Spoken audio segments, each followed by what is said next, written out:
Click this button. Maybe. What are we talking about tonight? Let me read that. New testimony. Oh. You are listening to UPRN, United Public Radio Network, coming to you live on 105.3 right up to 107.7 FM from the beautiful city.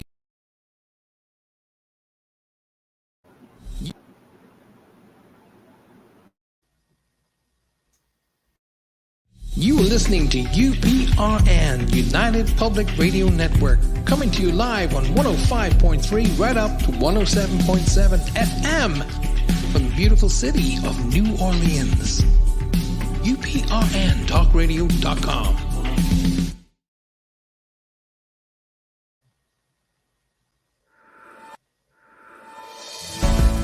Looking for something new and this sucks, man. See, this is the difference between a real computer and not. Mercury retrograde coming into effect again. looking for something new in sci-fi or fantasy? Check out what Brandon Sanderson, Orson Scott Card, Nnedi Okorafor, and others chose as the best news stories of the year in the L. Ron Hubbard Presents Writers of the Future anthology from 24 award-winning authors and illustrators, plus art and writing tips and bonus stories. L. Ron Hubbard Presents Writers of the Future. Buy your copy at galaxypress.com, Amazon, or wherever books are sold.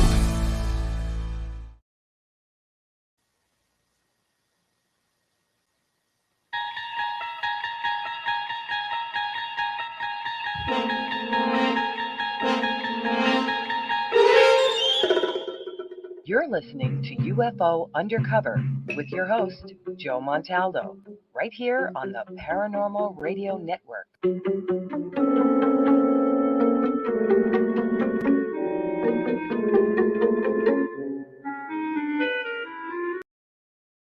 had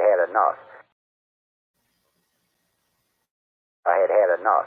Well, you drove out there into the middle of nowhere and had some sort of loud verbal display challenging ET in general out in the middle of nowhere? That's what I was doing. I actually had a pistol in my hand at the time. I was really ticked off. When I was having this fit, I was waving the gun in the air, okay, and I had this fit. And at this moment, I said, okay.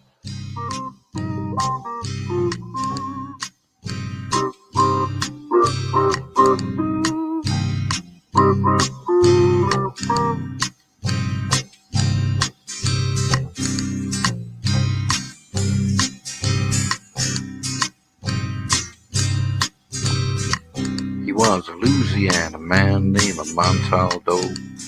Folks around called him Six Gun Joe. Worked with ICAR, don't you know? Investigating UFOs. Out for a drive with a gal one night, they stopped to check out the reporting site. When an alien lit right there on the ground, he commenced to throwing his weight around. Now, old Six Gun didn't take too kindly to that kind of thing, especially without Vaseline or anything like that, you know. Seriously. Well, Six Gun looked that critter right in the eye and said, "Any last wish before you die?" Yo, reached for his gun, quick as a twitch, and said, "Fill your claw, you son of a bitch." Now a legend spread across the land about this pistol-waving man. But if you're from space or from Earth below, you don't give no lip to Six Gun Joe.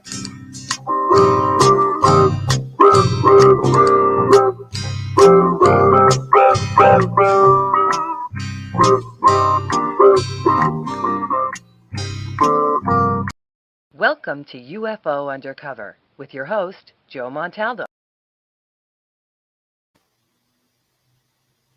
God, we actually got through that. That's amazing, people. Well, I'm on a laptop. It's a cool song. I need to get my own theme song too. That was pretty cool. Hadn't heard that before. See, I can see. This is part of my living room. Yes, nice, pretty magnolia picture over there. Yes. That's one of my front windows. For anybody asks, that's just whatever. No pictures on this wall at all. I said, son of a bitch, what's that? Oh wait, there is a picture. Oh, there's a big monster 5 literally up there. There's pictures all over my wife has. We have these are big. In case I know it's hard to tell scale on the computer. But these are big, as big as this window behind me at least. And is that because of the Who song "Pictures of Lily"? Yes, and I different don't know, context in the song, but different context. Well, it started out. We were welcome everyone to UFO Undercover. Sorry, and we're gonna get into some serious stuff here in a few minutes. We were out shopping. When we first got this place up here on the coast, we didn't have nothing in it. And all we had furniture in the condo in New Orleans, but we didn't have anything here. And so we started looking, and we went in this shop looking at for just anything really. And if we ran across any artwork, I said, "Well, we'll pick it up." And I was walking past this row of furniture and shelving and shit and dust everywhere, and I bumped into something. When I did, I seen this little glimmer of green to the right of me. So I went and pulled out. So I pulled out this picture. This picture's like. And I'm looking at it, I'm like, this is a really nice picture. Yeah. Signature looked familiar, sort of. I was like, So I said, look, dude, it's pretty dusty and all. So I asked my wife, I said, what do you think? She loved it. And so I said, what do you think? He said, oh, give me 45. And it's yours. I'm like, really? This freaking canvas is worth 45. So no problem. So I took it home. Found out what it was worth. It was worth a little bit more than 45, which was a nice purchase. But because of the size of it, it kind of themed the rest of the pictures in the house or in this area of the house. And we do have 12-foot ceilings, so you can get away with putting big pictures on the wall. If you had a little 8-foot ceiling, you couldn't do that. It would look funny. Yeah, it'd be like a mural. It's up. The top of some of these pictures are up almost 8 feet, so it just looks different. Yeah, so people, y'all get to see my living room. I know y'all. Wait, what? Oh, Donnie, hold on real quick. I gotta do this. See. There you go. I don't know if you can see it. Oh yeah, that's the floor we put in. My son and I put it in not too long ago. Is that vinyl? That's apple wood. It's actual wood. Oh, nice. Apple wood is cool. So it's so we did the labor, so it wasn't that the labor didn't kill us, but the wood itself was expensive. Well, actually, there's a hardwood floor under this, and this floor in the kitchen there wasn't, but in this one there was. And it's not real friendly to water, but other than that, it's a really, really, really nice floor. And it looks really good in the house. It really can up a value of a house. But remember, I know because we're going to get to what we're going to talk about tonight. Remember this, guys and girls. When you're going to update your house and you want to make it better, you can paint your living room. You can put in new floors. Hey, Neil, you can do all sorts of shit. The only really things that are going to really bring up the value of the house, well, you can always do an addition. That'll bring it up. But kitchens, bathrooms will raise the value of house and can raise the value of house considerably if you do the right thing. Yes. Well, no, because painting's a dangerous thing anyway if you're going to sell a house.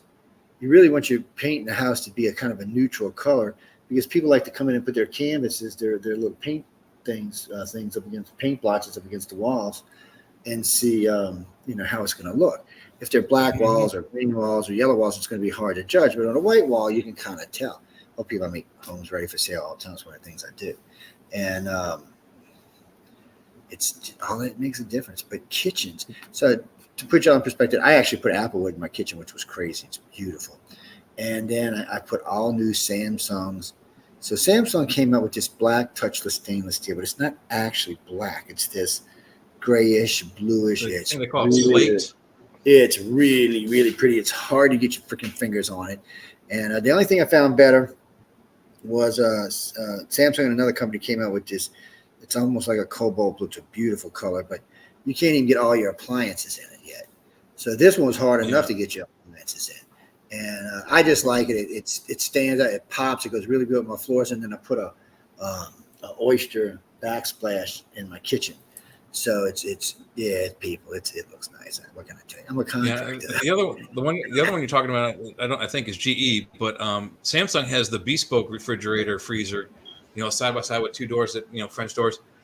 But there's four glass panels you can choose the color. It can come in white, stainless steel, purple. Oh yeah. All these different. Or you can make it look like the Partridge Family bus, whatever. But they're glass, so if you break, you can pay another. I got the big monster French door one, but it's a big one, and it comes with the ice maker and all the wonderful stuff. I liked it. I got it because it had crushed ice. That's not the only reason I got it. It's big. I mean, I could get inside and put somebody in front of me inside. It's big, and we need it because living on the coast, you just need it. We have another Frigidaire downstairs that we used to have up here, black one. We because you need to stock up on stuff. People, when you live in the Gulf Coast, it's best to stock up. I'm just saying. If you live up here, you should stock up. Dean, yes, we're going to talk about aliens and UFOs. Can we talk about you speaking with what? Oh no, that's all classified. I'm sorry, man. They may shoot you if I tell you this. Yes. The fridge in my kitchen is small enough. I have a small, or actually really large dorm fridge down there to some. Hello, Jay. You've been probed by extraterrestrials.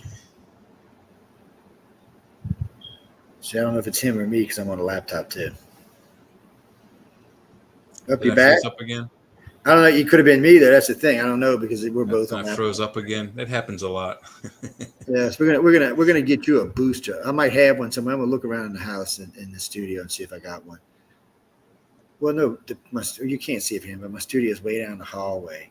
So we put my studio way down the hallway because it's a big room.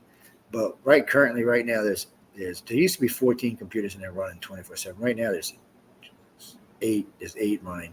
2 will be coming down this week, though, as the 2 new ones will be up taking their place. And then another one will be coming down because these new ones I got are just beastified. They can do, one of them can do like 5 or 6 of the other computers we're doing. So single core. I have nothing single core. I had a single core computer. I couldn't even tell you. And I'm not anti-single core because a lot of people could. So before we get into UFOs, if you're just a person that needs a computer, a 4 gigahertz single core with 8 or 16 gigs of RAM in it is plenty enough to run anything that you want to do. If you're doing stuff like I am, it's different. Or if you're playing a lot of gaming, it's different. But if you just want to surf and have fun and use your computer for what it's meant for, you don't have to have. If you got a 4 core, that's plenty for the average person. 6 cores are way more than Joe Schmo is going to ever use in his lifetime. What do I run? That's like business grade. I have a 12 core, 16 core, 2 8 cores, and 2 6 cores. And then we have the whatchamacallit servers, which are actually 2 cores, by the way. We have 2 of them that run, what the hell is it called? Winamp. They are Winamp servers. They're dedicated Winamp. No, you don't need that much power for the Winamp servers. No, you don't really. But that's what I'm saying. So don't go out and spend, $1,000, $1,200, $1,500, $3,000 on a computer unless you're a professional using it for something serious like gaming or for something for work related. But if you're just surfing, no, man, 4 cores is more. You'll never know. You'll be, especially if you got a good internet. And today with gigabyte internet connection, shit, you can get away with a 1 core with a gigabyte connection. Yeah, I think what I'm on is a single core. It's just Intel Pentium. Yes. Old as hell, but it works. That's all I got to do. All I got to do is start up and go. Well, you can't see, but this one's actually okay. This is just a Google computer. It cost about $300 when I got it in my hands. This here is an Inspiration Dell 8-core laptop with 16 gigs of RAM in it. Outrageously expensive. I think it was like $3,000. I didn't buy it. It was given to us. Somebody donated to the network. And you see which one I'm using. It's the Google computer. It's easy. It doesn't take up a lot of power. What do they call it? A Chromebook? Yeah, it's a Chromebook. That's what it is. Yeah. Well, it's an Acer, so I guess it's the same thing now. Yeah, it's an Acer Chromebook. That's what it is. And get this. I had to get it because the one behind it I had in LA with me when I first went out. The first year I went out to Writers of the Future. Or second year I went out to Writers of the Future.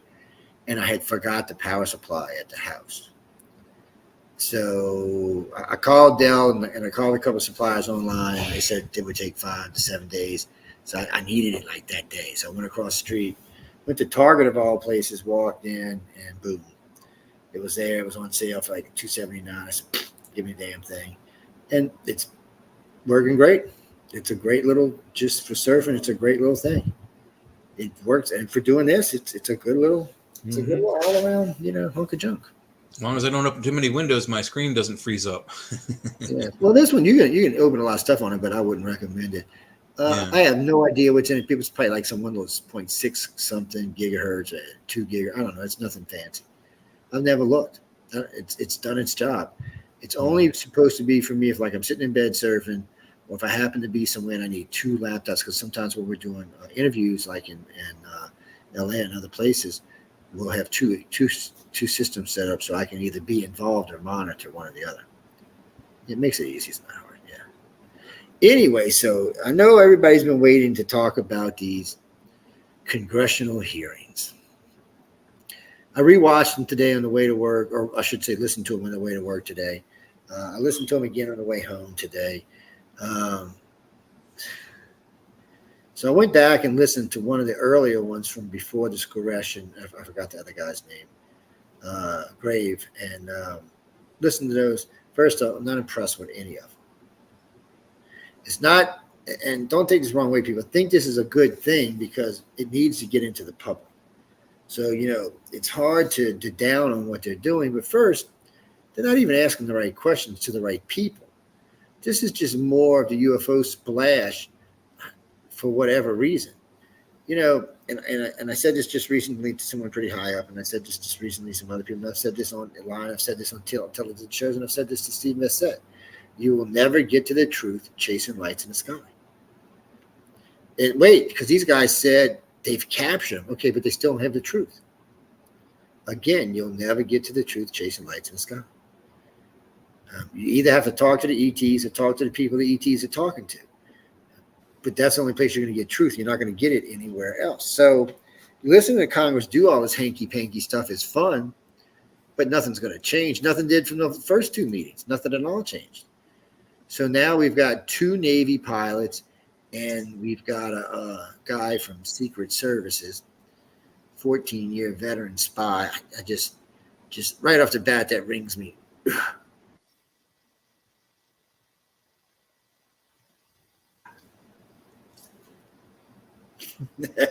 Sorry, guys.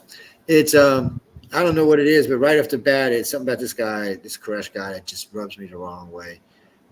Dave Crush. Yes, I hear him say a lot of stuff, but I don't really hear him say anything. I mean, most of the stuff when anything good, he always says, "Oh well, we get behind closed doors, behind closed doors, behind closed doors." And look, I understand that. If I was to give testimony to Congress, I'd want it to be behind closed doors. What is that, Gene? You can go to UFO Paranormal Radio or Gods, UFOs, and Extraterrestrials, and you can join the chat that way, or you can jump on one of the Facebook pages.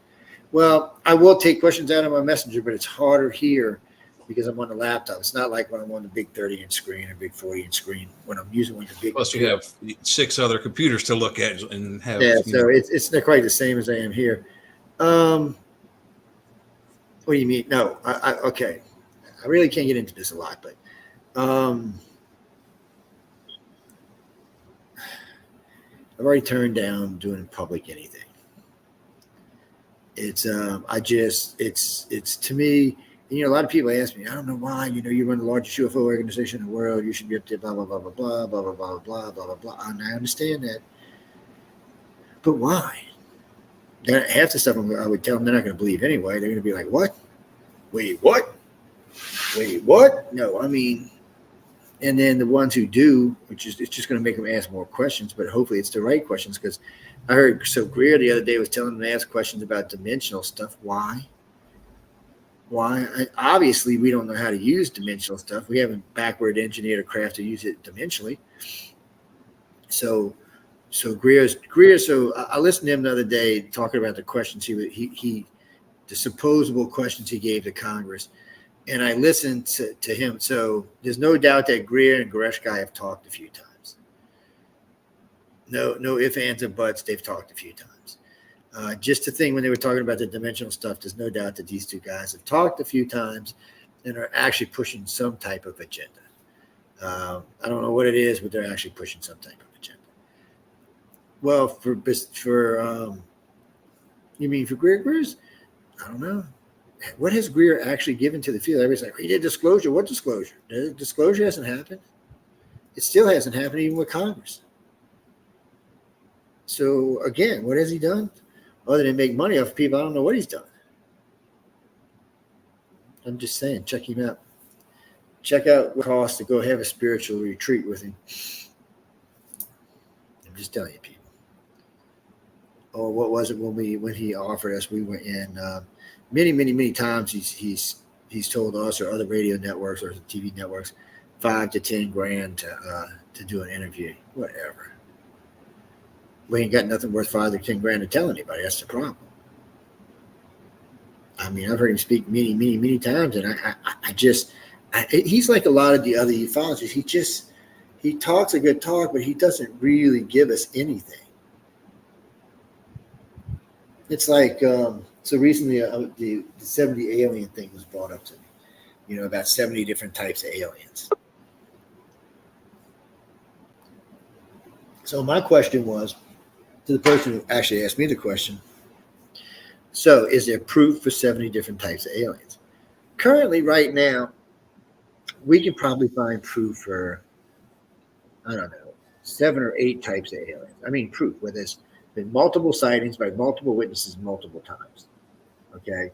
So you say you saw an alien, or so here you are, you're somebody like that's working for Greer. Oh, there was 56 types of aliens. Now, see, it's going from 56 to 70, by the way. The original Disclosure Project, it was 56 types of aliens. Now, of course, it's 70 types of aliens.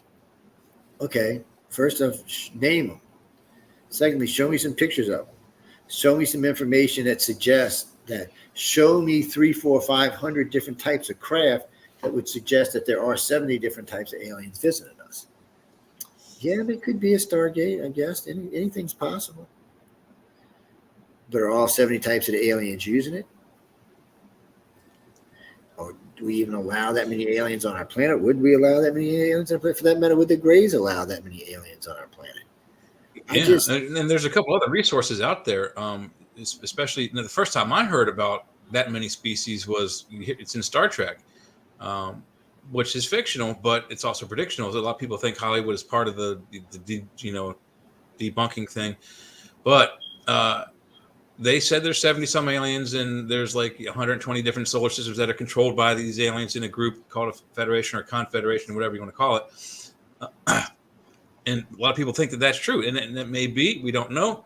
However, the last that I've heard from, it was John Lear, and I don't remember when the interview was, but he said basically we have anywhere upwards of 4 to 5 alien species visiting at one time. And some of the alien books out there, there's a Russian version, there's an American version of Alien Guides, and they suggest that the aliens are at least around that 60 to 80 different species. And most of them have visited the planet at least once or twice, and some never have come back, and some come back occasionally, but that there was really 5 to 6, maybe at the most, groups constantly visiting. So that's my take on it. Well, you see that if that's the case, and then you have to have a galactic policeman, because I would imagine if there's a federation, they're just not going to let people just come hang out on the planet without being watched. And since everybody agrees that the Greys were pretty much redesigned by the light being to be probably the second most powerful being in the damn cosmos, I guess they would make great policemen. Because it's funny, when you go back in time and you look for the Greys, you don't find the Greys right away. You find the reptilians and humans all over the place. The human type aliens are everywhere, just like the reptilians are everywhere. I mean, you have the Dogon and the Sumerians. So you have the Dogon saying about the reptilian Nemos who went to Samaria and raped and pillaged the women, and those women that were born had different types of children, and those children became self-aware, becoming us. So before that, I guess they were just a slave race of some sort. But the problem here is, people, is you do have the Sumerian text and the Dogon text, or whatever. Well, I don't know. There was a lot of native type. Yeah. Well, I don't know. Some people say the Egyptians are 5,000 years old. Some people say they're 10,000 years old. Well, we do know the Sphinx has water damage, which suggests it was built about 10,000 years ago. It was lush and green. So knowing that suggests that Egypt's much older than we thought. And then they found out something recent about the Egyptians too. They call it the Zero Dynasty, because technically Samaria was the first written language. Allegedly, and somewhere around 5600 BCE. Yeah, so which is about 6,500 years ago. It's but recently they found what they call the Zero Dynasty from Egypt, which is supposedly older than the Sumerians. So I don't know people. I listen to these things. You can only keep up on so much stuff at one time. Your brain's only so big. But and these go back and forth a lot. But even so, even if Egypt started 10,000 years ago, which from some of the things built there, now that we see the water damage on them, we do know at least some things that are present in today's Egypt were built 10,000 years ago because of the water damage. And scientists, they used to argue about this all the time, was there water damage or not? But pretty much not anymore. There's been at least a dozen or more scientists go look themselves now. Some of the guys who were very skeptical aren't so skeptical anymore. And so we do know that the Nile Valley was very lush 10,000 years ago. So different scene altogether. So the Sphinx, at least, and some of the other artifacts in some of the cities were built at 10,000 years ago. That doesn't surprise me because we've recently found 2 cities sunk off the coast of India that date around 15,000 years ago. So our civilization is getting pushed backwards more and more and more. Carl, what do you mean? Why is it a big fight? Because Christians say there's only 6,000 years of history. Yeah. And some of the other religions, like Muslims, bought into that. But now we know that's not true. We know that there was humans living on this planet beyond it. So if you've got advanced cities at 15,000 years, well, when I mean advanced, I'm talking like Cairo and stuff like that, at least that advanced or more, or like the Greek or Roman cities, at least that advanced or more that were 15,000 years ago off the coast of India. Who the hell were they? Yeah, the oldest race, or at least genome I know on the planet is the Jomon or Homon people, and they're in ancient Japan and northern Korea, and they are prehistory going into historical times. So there's parts about them we don't know. However, they went from 12,000 BCE ish to about 4,000 CE. So they spanned a long, long time. And they influenced, and we know for a fact from the Human Genome Project that their genes have been spread throughout the Pacific Rim, across Canada, America, North America, South America, Central America, all across Polynesia. And they found that the Native Americans, the Native Indian tribes here, are closer to Asian and Japanese than they are to European or Spanish. Let's say that's the whole thing. A lot of stuff that we think these days is just, we've been wrong about so much. So, they want to jump on this alien thing, and they're like, well, we need to do it like this. Well, no. Do you know Philip Coppens, or did you know Philip Coppens? No, I don't think so. He was a frequent presenter on the very early seasons of Ancient Aliens, and I have one of his last books.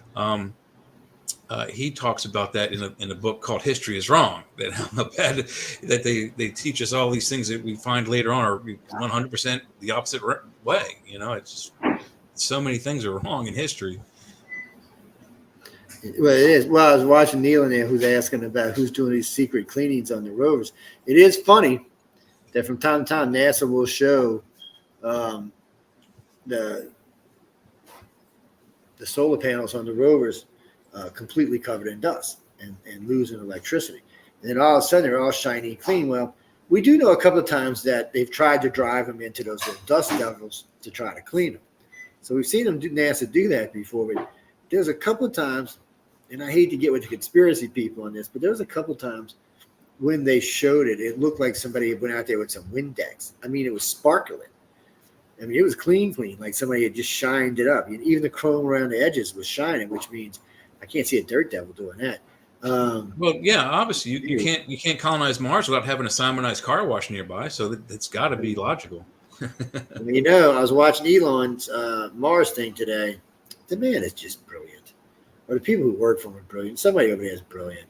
So they're showing, they were landing 2 of the rockets again today. I love when they land 2 at a time. It makes the Russians, the Chinese, and even the Americans so mad they want to just spit, man. This guy, this guy's from South Africa. He's a nobody. Didn't even have any money. All of a sudden, he's out here doing things that the top space programs in the world combined can't do. It's just, and so he showed us, ladies and gentlemen. So he launches this thing into space. He's already, by the way, sent one to Mars. It's been over there sitting and doing whatever, and they got a crew doing their fuel. So they send one up, and then they send 2 up at the same time, and then the other one joins it and is used to carry extra fuel and extra stuff about half the trip. And then it comes back to Earth while the other one continues to go to Mars. So Mars is cool for a couple things. One, Mars has the things they need to make fuel there for their rockets. 2, they don't have a secondary booster stage because there is no. I mean, there's not much gravity on Mars. It's 1/3 Earth's gravity, so it's a third G. So it doesn't take near as much thrust to get off the planet. So he really got this worked out. So now what they're working on, so I didn't know he funded one of these let's live in the lab thing, the one in the Scandinavian countries. He actually funded them. So they're up there learning how to live together, how to be together. He wants to go to Mars. And the other thing about his rockets, and this is why the shuttle program failed, it wasn't 100% reusable. When you remember when they launched it, there were 3 jet fuel bodies that went up with it, and big fat orange one, and then 2 little skinny white ones, right? And then somewhere, I don't know, the stratosphere, those skinny ones ran out of fuel and would break off. Yep. Parachutes would open from the cones, and they would come back, and they were recoverable and reusable. The big orange one, which probably cost back in the 80s, billions and billions of dollars, burnt up in the atmosphere every time. And that's, you can't, if you want to go into space, you can't throw up sacrificial money like that. I mean, that's so much money. Yeah. And well, Christopher, the shuttles were reusable, but really how reusable the craft was, but the thing that gets it up there was not. I mean, but even that jet fuel thing that explodes on its way back into Earth. So we lost 2 shuttles? Yes, two entire things. I think all together. Alexa, how many shuttle missions were there? From BaltimoreSun.com, NASA's space Live, Alexa. Ended in 2011 after 30 years and 135 missions. There you go, 135 missions. So Elon's already flew more than this, by the way. In case y'all didn't know this, he probably spent half as much. Oh, probably a third as much. He's just, guys, I mean, what's that, Chris? Yeah, we'll see. Yeah, we can use Alexa Live on TV. How you like that? Well, I don't know if we're on Roku or not tonight, but we usually are.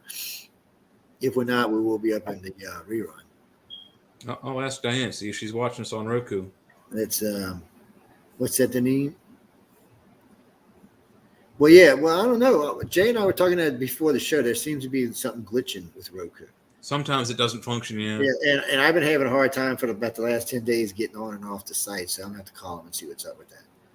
Yeah, I don't know. It's something glitchy. We pay good money for it, so they either have to give us a refund or fix it. Yeah. Or both. What's that? I don't know. It's actually cool. So getting back to what we were talking about, I don't know how, listen to these questions today. So these Navy guys, I have no doubt that they were telling the truth. And, the one guy, so they asked him, do you think you could have shot him down? And he kind of giggled like, no. He said, no. I said, I think it would have just sped off and left us in the dust. It would have been, oh, no, he meant it. It's so the maneuvers these things do and the speeds they go are very interesting. And one of the things that helps us know it's not ours or anybody on the planet are the speeds. The maneuverability used to be a big thing, but you have to remember we have drone technology now that don't have humans in them that can flip over and spin around and do all sorts of stuff. They can do a lot of what the Foo Fighters did in World War II, but I was just going to bring that up. but they can't do the speeds. Yeah. So the Foo Fighters, they most of the pilots figured the Foo Fighters were moving from 0 to Mach 5 in like an eighth of a second. They talked about it a great deal. And the Germans, a lot of people thought they were Germans. Germans thought they were Americans. Japanese thought they were Americans. Americans sometimes thought they were Germans, but sometimes we thought maybe the Brits were doing it. The Brits thought they were the Italians. The Italians had no idea who they were, who they belonged to. Nobody still to this day knows who the Foo Fighters are. But on top of that, there's stories where the Foo Fighters actually fired on both sides, with both Japanese and American, and on the other theater, German and American, or German and Allied, whatever. Yeah. So, and here we are 80 years later, and nothing we have can still replicate the technology. Still can't touch them. Still can't. Well, and there's other stories too. They have other abilities than just that, even firing on us and even sometimes making us fire upon ourselves, like friendly fire kind of incidents. But there's been stories where they've actually been able to disable physical mechanical machine guns and also to disable the electronics. And later on, when we have like the jets with sophisticated computer controls, they've been able to shut those computers down. And in some cases, the pilots have had to eject, and we lose, that plane. Yeah, and our planes are expensive, people. Yeah, F-15s, what, 14 million a pop? which is, in the $1 billion a year, it's not outrageously bad. expensive. Carolyn, like Carolyn from the horror movie. No, I was just asking. Don't have to get all violent and stuff. Where are you from, Carolyn? New York? I don't know. Something about the way you were texting makes me think you're from. Yeah, you are. See, I knew it. I know. See, it's weird that characteristics show up in text. Well, we used to argue about this all the time when we first started doing text 30 years ago. That you could tell somebody's sex. Because people would like get new names and try to come into a chat group and act like. But there's just certain things about the way you type that suggest you might know the person, or the person might be from a certain area. Well, up north, so the Northeast, they use particular types of words and in a particular arrangement. So you can kind of tell that somebody's from that area. Yeah, New York, New Jersey, Pittsburgh, Baltimore, places like that, Philadelphia. And oh no, when you get in the South, it's a little different. But in the South, you can actually get a little bit more detailed. Different parts, like along the Gulf Coast, have distinctly different accents and different ways different words they use and stuff like that. Yes. I don't know. The aliens seem not to care whatsoever, and it doesn't seem that language. They seem to care in one aspect, is they don't want to be revealed for whatever reason, which implies sinister connotations down the road. Well, that's true and not true, because to all the contactees, they've already revealed themselves. So what you have is you have 1.5 billion people running around, and one way or another has had some type of contact, and 7 billion who don't have a clue, and probably. But those are huge numbers, Joe. 1.5 billion people in a 7 billion population is still pretty small. That's basically 1% of the population, maybe a little less. Well, so what are we at? What are we at? Concealing doesn't. Oh, how do hunters work? They do the same thing. They got two kinds of hunters. You got ambush hunters and you got concealment hunters. See, this is a little bit different. This is something that happened. We know for sure that these go way back, because we personally have cases that are 6 generations. So we have cases that are 5 and 6 generations, and then a bunch of 3 and 4s. But the point being is, we know it goes back that far, and we know from person to 6 that it goes back further than that. So more than likely, whenever we came out of whatever it was, when we started becoming human, or whenever they decided to create the human, whatever it was,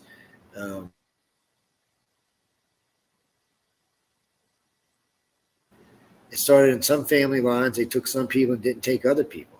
And more than likely, it probably had to do with the telepathic abilities you had, or your overall abilities. So they probably abducted in family lines looking for particular abilities, because it's what they seem to be doing today. And they still abduct in family lines. They don't just, that's what people don't understand. They don't just go randomly abducting people out of the blue. If they take you, you're related to somebody they've taken before. And they don't wait till you're 45 years old to take you either. People just can't seem to get past that. If you're going to track a species, especially when you've been here as long as they've been here, it's easy. You can track from birth to death. And by the way, Diane says we are on Roku and it's working. She says you have a white shirt and I have a black shirt. So I think we're in two. I'm sorry, people get carried away. It's official. We have our sexy selves out here like that. We want people to see it. And by the way, he did call ahead of time so we could coordinate and not show up in the same shirt. So we're all good. Well, Neil, you could be right. I mean, we're a race that so far have shown, we're just violent. If you look at our history, we're violent. We can't. I mean, look at. Also, look at how fast we've come. I mean, just 100 years. If we just go back to 1923, what's happening in 1923? We just turned off the law that illegalized alcohol. Okay, and the car is just out. Horses are being, put by the side. Steam engines are going away. Electricity's coming on everywhere. That's just 1920s. And here we are 100 years later, and we got guys flying around in space all day long. Yes, and I'm getting a flying car. So that is enormously fast. I'm going to get a flying car. Yeah, those are coming out, what, next week? Next month? Y'all ain't getting a flying car. What do you mean? They're made out of a composite. They're very light. So, no, they drive on the road. Oh, yeah, you can drive on the road. Well, some of them you can't, but these you can. Yeah, you can drive. You can drive on the road. You can drive in the air. Now you can play, I'm George Jetson. Yeah, you can do the George Jetson theme now. Yes. I don't know. It's but if so, 6,000 years ago or 10,000 years ago, we're going to say 20,000 years ago, we were basically just wearing skins and running around in the woods and building things. But to prove how violent we are, remember there was more than just Neanderthal. There was Cro-Magnon and there was Neanderthal. There was more than just that. So our violence wiped out the other parts of us, or we bred them out, one or the other. Neanderthal, I think that they think we just bred them out. We interbred till they were gone. Maybe so. But anyway, just this species left today. Yes, and we think about this. We are every person on this planet is related. Everyone.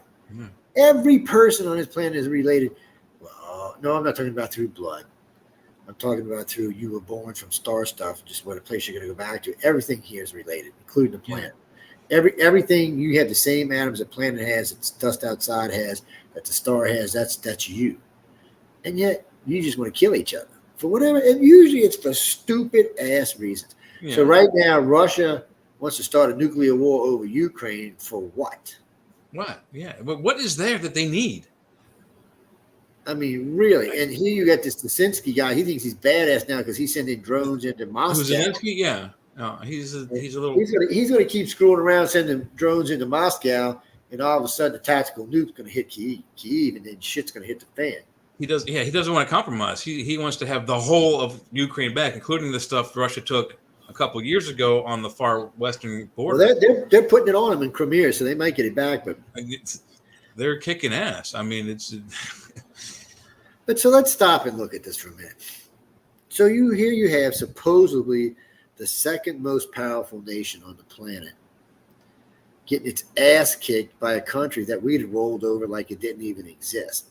So what's going on here? They don't even have this could be like an insurance kind of deal, you know. They're not trying to gain insurance, but think about what happened in 1929, the Great Depression. We were,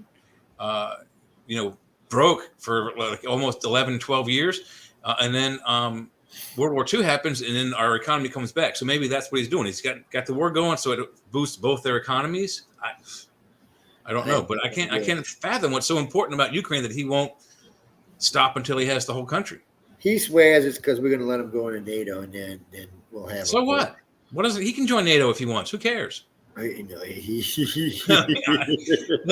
don't care. I'd like to see him get it that way. No, I think there's other country. I don't know, Gene. You mean the China gold back money? Yeah, the countries that want to back their money. China can't back its money back. Okay, let me explain the real thing. America has about $18 trillion worth of gold.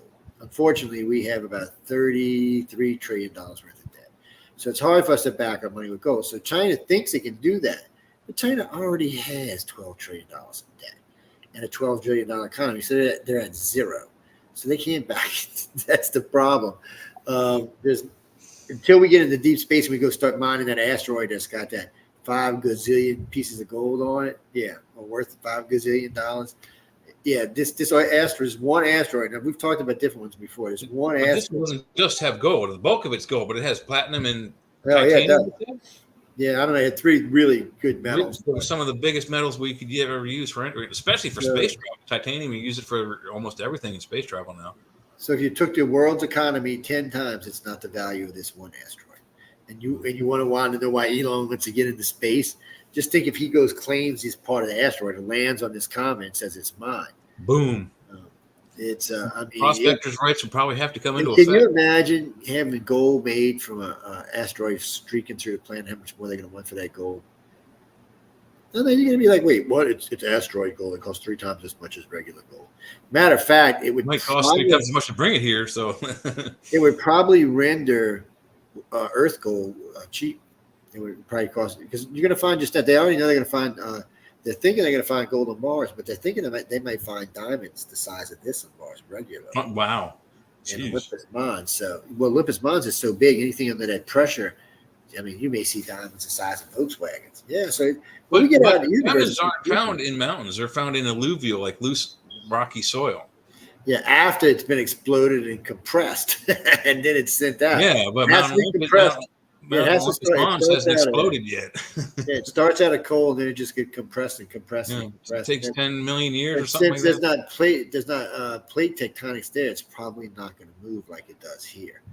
So, or you'll probably find it the same. In other words, something here you might find in a pit that may have been on a whole other side of the freaking planet when it actually, when the stuff came out to start to form the coal, to form the diamonds, which was probably 50, 60 million years ago. No telling where that part of it was. It may have been way, way, way on the other side of Earth. So, but on Mars, you're not going to see that because there's no plate tectonics. So it'll be in the same location. Well, we're not even sure if the core is molten magma or what kind of material, or if it has. Oh, yeah, they go back. Obviously, it doesn't have enough magnetism to sustain an atmosphere. There is a slight atmosphere there, but not enough for us to breathe. So whatever happens to the planet, it can't sustain a thick enough atmosphere. I've heard big arguments about crystal cores, metal cores. They don't think it's a liquid core like ours. It could be a metal core, it's not liquid anymore. Speeds up too fast, slows down. Don't ask. I don't know. Maybe you get too many humans on it. Makes it wobble. The likelihood, the way we know about solar mechanics is that the very likelihood is that it's one form of heavy metal or another, because all the heavy material tends to coalesce and formulate the inner planets like we have in our solar system, and then the gaseous ones, the lighter materials. And then that's just basic star physics there. It's no, Jimmy. We're going to talk a little bit more about it. What you got down in? Dolores Cannon has said. Well, let me just click it up here where I can actually read it. Like a human. There you go. Now you can actually read it. So let's see. Dolores Cannon said, "Are waiting for planetary unity before we would be ready to land and introduce themselves." Well, the problem is they have already introduced themselves. So this is the real question, I guess, or the real problem. So we know they've been interfering with at least 15% of the population for, I don't know, 200,000 years. The Greys probably minimum. Yeah. Maybe the Greys are probably less, but the reptilians and humans are at least 200,000 or plus.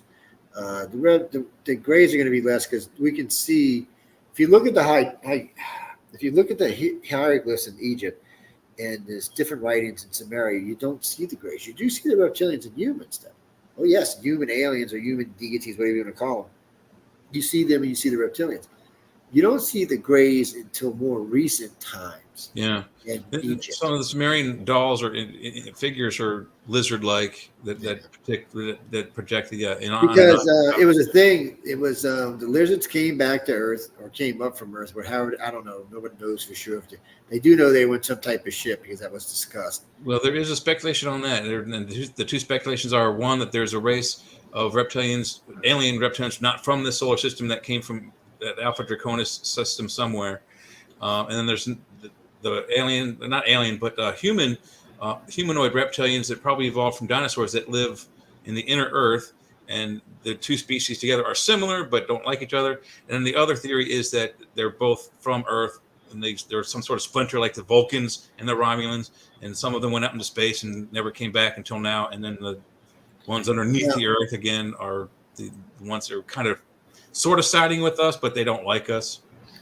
Well, what's weird about this is that when you hear contactees talk about the reptilians, because reptilians treat contactees more like their family than the humans or the Greys do, because they do consider them family. They share a bloodline, so they consider them family.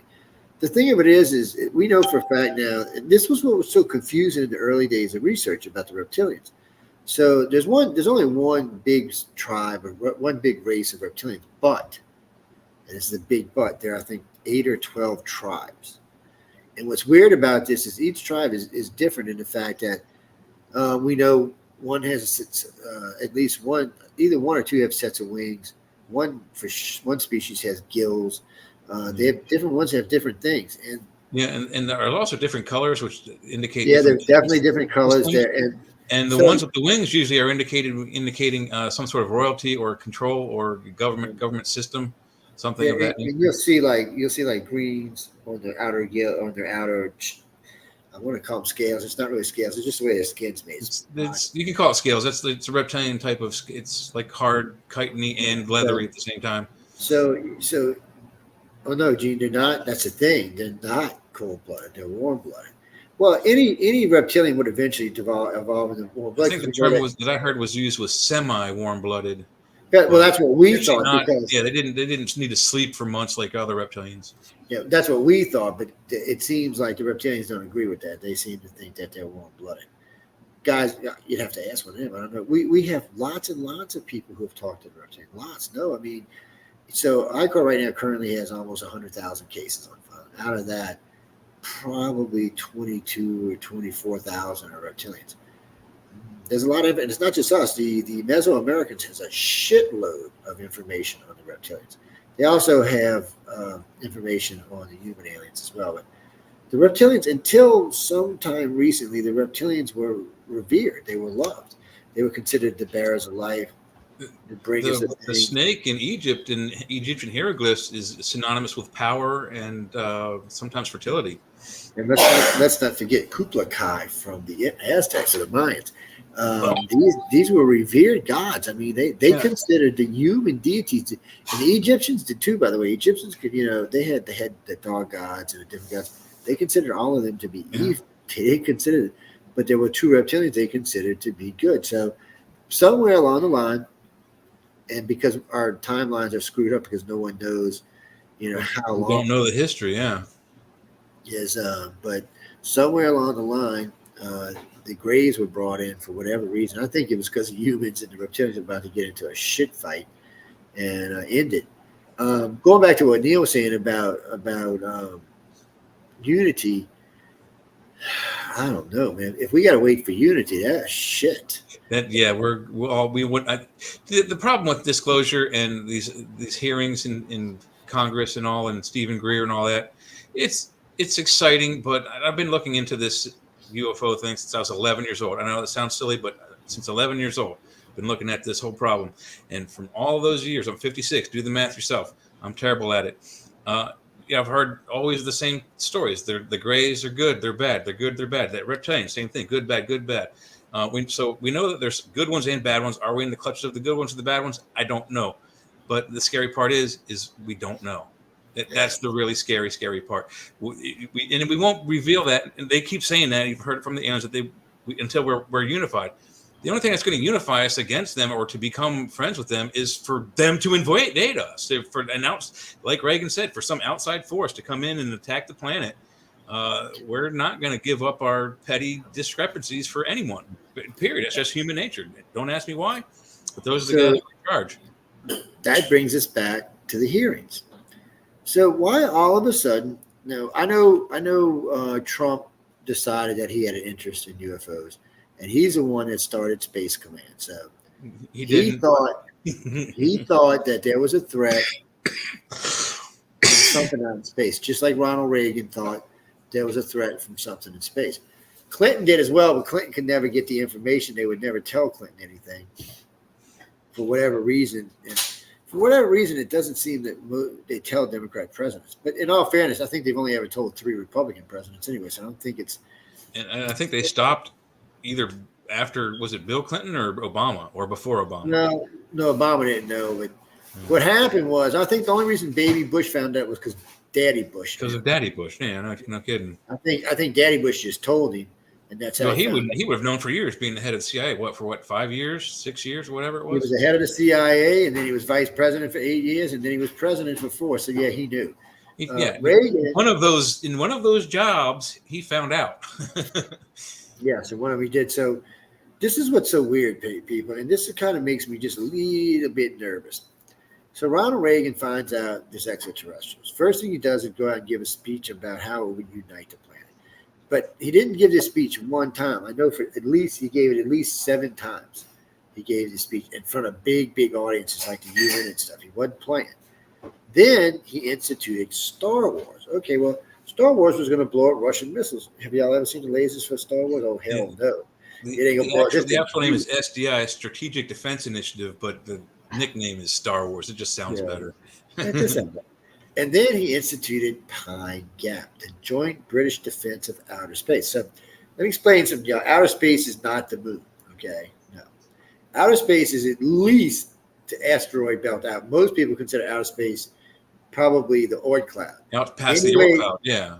So anyway it goes, it's not about right here. So they're thinking of ways to defend us from something coming in from deep space. You might actually consider where we are, where all of our planets are, even the last bit of the Oort cloud, as just a planetary system, and that's it. You know, that we're in planetary space, and outside of that is in outer space, and then under our oceans is inner space.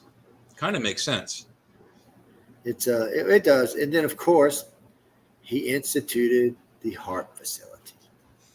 So this man institutes 3 facilities with high, I mean, the HARP facility punches holes in the ionosphere on a regular basis. It's using types of beams that no one's even heard of before. Then we found out recently that the HARP facility was shooting beams up to satellites that were reflected down to Pine Gap that were being reshot through their dish system back into space. What the hell is this? This sounds like they're charging. That's how you make an untraceable phone call. Don't you watch the movies? Yeah. I think that's a high-powered freaking system they got going on there. Either they're talking to someone or sending messages and not getting. Maybe they're receiving. I don't know, but that sounds like you don't bounce something off and then focus it, and then beam it out into space without it having some purpose. So either they're trying to look at something or they're trying to send a message, or they're trying to shoot something, or they're trying. Maybe if it's a particle beam or an energy beam that can do that, sure. Maybe, you know what? Maybe, Johnny, they're trying to shoot Narubu, who's coming to kill us when it comes too close this time. And now, remind me, where is Pine Gap? Is that the one down off of the coast of Australia?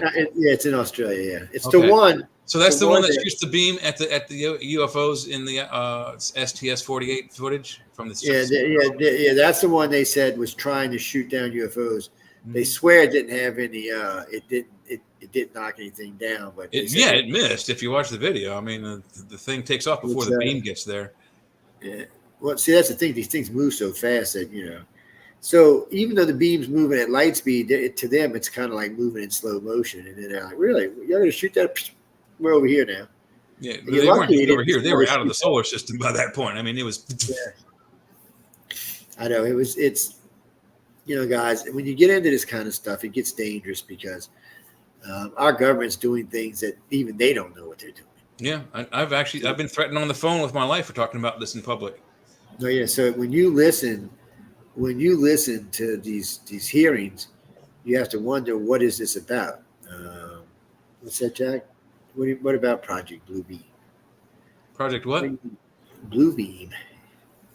Is that the hologram project where they make those really cool holograms?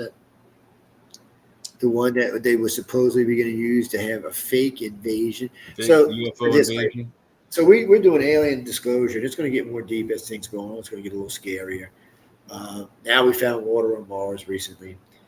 We found what we think might be a microbiological life form on Mars. Well, we already knew that. There's a rock that came from Mars. We know it comes from Mars because the chemistry works out. Which when they broke it open, inside is some fossilized bacteria. So we know that life was once there.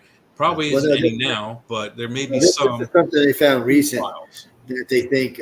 So this is what's weird about Mars. I've already predicted they'll find life on Mars. So I think they're only going to find an extremophile, something that can live inside of a volcano. People not taking consideration. So and you have to watch Mars so when you're watching Mars, the polar caps shrink and grow. Mm-hmm. So that means they're melting, which means that water's going somewhere. So now you've got water and heat and air, which is all you need to make life. Well, NASA also has some stop motion footage from Mars from one of their probes, one of their satellite probes, where you can see water receding and going back and like moving water, not just ice, but actual liquid water. It's just slightly under the top of the alluvial there. It's like a rocky terrain. But you can see the water go forward a little bit in like almost a wave pattern, and then recede back in that same pattern. It's picture after picture after picture from days and days and days and days. But there's moving water on that planet. We just have to find it. Well, that's the thing. Well, we know. So the last 10 or 12 times when the caps receded, they've noticed something. It gets really black where the water ice was. They're pretty sure it's some type of fungi or some type of mold, something growing there. Possibly and they don't an algae. think it's real, If it's underwater and ice, it's probably a frozen algae. Yeah, so they actually think it's something, fairly decent size, something maybe we could use. Maybe they say, God could be the cure. Well, who knows? But Let's just hope it's not the black goose from Star Trek Next Generation that killed Tasha Yar. That would not be cool. So I know that would be real fun. Blob. So what they're saying is in places where there's caverns where some of this water is going, you might have it even, and if there's stuff growing in there, you'll have more, because they can't figure out why from time to time they get these bloofs of oxygen and these bloofs of carbon. They don't know where they're coming from. Both of these are usually made by something alive or something dying, decaying. So they're pretty sure that there's probably either underwater canals or underwater lakes where there are things actually alive. And he said what makes this more interesting is because there's something growing there, it creates an atmosphere inside the pocket. So it's creating its own oxygen, and in turn, it's creating oxygen's creating carbon. So it's just a regular oxygen process. doesn't have a shelf lifespan. So if there are caverns and some of the atmosphere was trapped, and there's no escape for it, there may be some breathable parts underground for humans. So there's no telling. And there may be that too, because they're thinking they think they might find atmosphere in parts of Olympus Mons. But it's more than that, because these things do look like they're alive. And they are creating something, and they're giving off some type of gases. So it's a good chance if there are little underground pockets of water here and there on Mars, there's probably some type of life in there. But the reason I bring this up is one of the things I used to talk about, and I still do on a regular basis, is the desensitization program. So we've been under desensitization. What Hollywood's up to. Yeah, well, for about 100 years now, we've been under more than that, about 150 years. So we started being just all of a sudden out of nowhere. Just sci-fi books started coming from everywhere. 1940s and 50s, yeah, your Rocket Man books. Even in the 1800s, and even some of them in the late 1900s, there was a lot of them. Well, I mean, the Sumerian Enuma Elish. I mean, let's talk about that. If we're going to talk about desensitization, you've got this society that they can only speak their language. They can't write it. They can't read it. And you have these elite people that decide to put their language into writing, and when knowing that the populace can't read it, they invent this writing system, and then they write Star Wars with these aliens coming out from space and messing with the genome and doing this, that, and these godly-like things with spaceships. Who does that? You don't invent language and then invent Star Wars the very same day. It just, it even took us 100 years to go from steam engines to where we are now and rolling around in space. If you got pre-going information, you can. It's well, there's so much stuff, people. Well, we don't know. It just seems like the planets are being visited for a long time and at different phases. So we don't know. Yeah, I mean, it could be. So think of it this way: 70 million years ago, there were probably reptilians living on this planet. They probably left. 70 million years ago, there were still dinosaurs walking around. Yeah, but there were probably reptilians living here. They probably found this planet. If you follow modern science, dinosaurs are reptilian, but in all actuality, most of them are more like birds.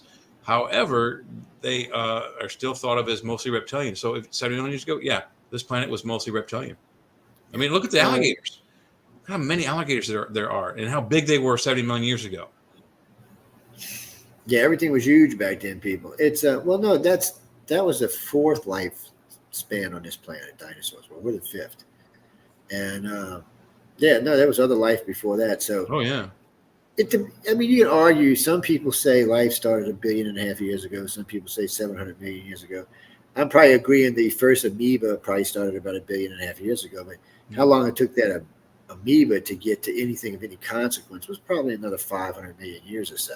But based on the age of the planet, it's even larger than that. There could be species that grew up and evolved and left this planet for space within the first 2 billion years, and we're 4.5 billion years old. There's all kinds of possibilities. We just don't know. If there was a society here, even just 1 billion, well, let's just go back 1 million years ago. If there was a society 1 million years ago that was as advanced as us, their buildings would look like the stuff you find in Egypt right now. You wouldn't be able to tell a thing. If there was electricity there, you might find, some trace of it, but I doubt it, because copper would be gone. The rubber that was the coating on it would be gone. The flooring would be gone. It's just a fact of nature. Yeah, you don't believe that there's a show you can watch that shows you what happens to our planet after just 10,000 years. It shows New York after 10. It's unrecognizable. It's wild animals running. Even if you just look at even the fictional movie Logan's Run, where it's a post-nuclear, dystopian utopian society, and when Logan breaks out, he gets to Washington D.C. and he sees the Lincoln Memorial. It's all covered up in vines and growth. The Washington Monument is crumbled. It's only half of its height remains. It's not an unreal expectation. In 100 years everything will crumble. Maybe even less.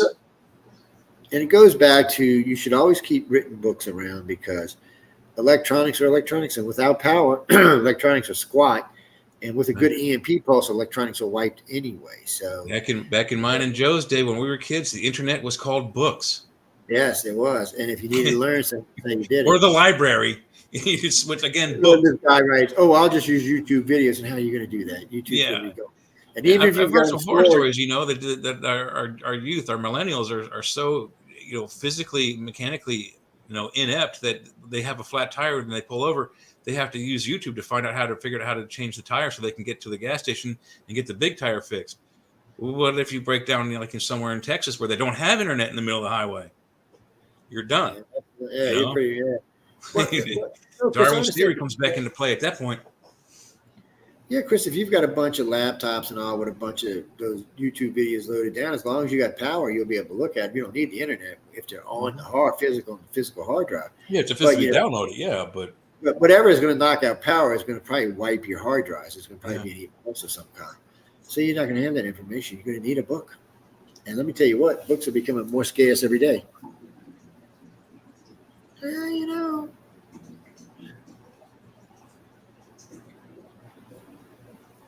I don't personally right now. I don't know what this stuff is with Congress and this. Something about it just doesn't feel right to me, and I trust my feelings. It's smoke and mirrors. If you're talking about the disclosure hearings, it's all smoke and mirrors. It always has been. Well, no, Denise, I've been in the field 40 years. Way more than most people who's going to even go talk to these people. What do you mean, why am I not talking? First off, how do you know I haven't talked to them? And secondly, I already told them I wouldn't talk in front of Congress. Well, what do you think? They wasn't going to want to talk to the guy who runs it? Everybody always thinks MUFON's big. So MUFON's got like 5,000 members. Yeah, it might have less than that, because they ask to be paid. They want to be paid. You have to pay to be a member of MUFON. It might have gone up. I don't know. It could be higher. Last time I checked, because they're a 301c3, you can check it out. Last time I checked, we were somewhere around 3,000 or 5,000 members. We have more people watching that tonight on the show than just give me a break, man. Look, I think this is a good thing. I'm not trying to say this is a bad thing. I really do think this is a good thing, because the truth needs to get out there. Yeah, but are they going to tell us the whole story? And then that's what I'm. They're already. I mean, when you listen to the Koresh guy, he's already saying, I can't say that in public. I can't say that in public. I mean, the whole point of these hearings is to be out in the public. And that's another problem with some of those high profile whistleblowers. What was the guy a few years ago from Scotland? I forget his name. I think his first name was David, but the guy from Scotland, he hacked into the U.S. database and he got all these alleged pictures of. The one that was locked up in Europe, so we couldn't get him forever. Right? Yeah, that dude. But in all the stuff he showed, there were a couple of pictures I saw that were like, okay, they're nowhere any better or worse than photos we've had for the last 50, 60, 70 years. But he has the other things. He said he talked about the space fleet even before Trump invented the Space Force. The space fleet that we had with friends from afar or foreign advisors, which really means aliens from another planet. It just was conjecture. The proof none of it was hardcore, and it's been like that for almost all of the guys. Unfortunately, my hero is Bob Lazar. He hasn't produced any hard evidence, but everything he said has happened. 1989, he came out with his story. I was in high school in 1945. I remember I was very good in neuroscience. I remember specifically looking at the table of the elements, and there's this little blow off thing that says man-made elements, and one of them was 115, and it didn't have a name, but it had 3 letters, UUP. 1989, 5 years after I graduated high school, he says UUP is Unipentium, and then they invented it in 2013. Come on, why is it in my science book in 1984 without a name, and then here it is 2013, where it's an actual element that we can make in limited quantity, and it happens in Russia, and now it's called Moscovia. Okay, that's predictive right there. That's my only evidence that I say Bob Lazar is on the money. But it's not hardcore. You can't. I couldn't take that to court. I'd be laughed out of it. Yeah, well, that's true. Well, we used to talk about this a lot in the early days of the research, that there was plenty enough evidence to win a lawsuit, but there's not enough evidence to prove they exist. How does that work? So. Right now, if I want to get a conviction, but you're not going to get any hardcore evidence out, So there's plenty enough eyewitnesses today to win a case, a court case, to prove extraterrestrials exist. That's the easy part. Mm-hmm. Still, so because people tell me all the time, well, it needs to be a standard evidence. I said, I'll take you to court anytime and win this case. It's an easy case to win. To prove an extraterrestrial, prove people have had contact.